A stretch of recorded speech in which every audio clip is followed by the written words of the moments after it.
The Sudan Crisis: History, Conflict, and Humanitarian Catastrophe. In a nation once filled with promise following its independence in 1956, Sudan is now engulfed in one of the world's most severe humanitarian crises. The echoes of inequality and devastating power struggles have cascaded through the decades, forming the roots of today's tragic conflict. A history of inequality and conflict. Since achieving independence, Sudan's political landscape has been dominated predominantly by Arab Islamic elites situated in the north and central regions. This left vast areas of the country, including Darfur, South Kordofan, and the Blue Nile, marginalized and neglected. This imbalance fueled multiple civil wars, with South Sudan achieving independence in 2011 after years of conflict.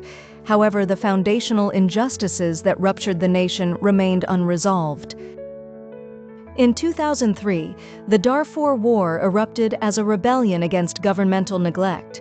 The state responded with brutality, deploying local Arab militias known as the Janjaweed, who carried out mass atrocities. Nearly 500,000 lives were lost, and millions were displaced in what the international community branded as genocide. Fast forward to 2013, and then President Omar al-Bashir formalized these militias into a paramilitary force called the Rapid Support Forces, RSF, led by Mohammed Hamdan Dagalo, known as Hemedti, in an effort to secure loyalty beyond the regular army. The struggle for power, SAF versus RSF. In 2019, massive protests led to the ousting of President al-Bashir, with the Sudanese Armed Forces, SF, under General Abdel Fattah al-Burhan, and the RSF working together initially. This led to hopes of a democratic transition, but tensions between the two powerful generals soon erupted. The RSF, with its control of major economic resources, became increasingly influential, leading to a fatal divide when international mediators pushed for its integration into the regular army. By April 15, 2023, Sudan plunged into full-scale warfare. The battle for control saw the RSF using urban warfare tactics, with civilians caught in the crossfire and humanitarian conditions rapidly deteriorating. A nation in collapse. By 2025, Sudan is reeling from a deepening humanitarian catastrophe. The RSF has seized control of key regions including Darfur, with the fall of al-Bashir being symbolic of the state's loss of control. With confirmed famine conditions affecting millions, nearly half of Sudan's population faces acute hunger, while displacement has reached unprecedented levels. Famine and displacement. The famine in regions like al-Bashir is not a result of natural disasters, but rather a deliberate weapon of war. Since 2023, the displacement crisis has seen over 11.7 million people uprooted, with millions fleeing to neighboring countries.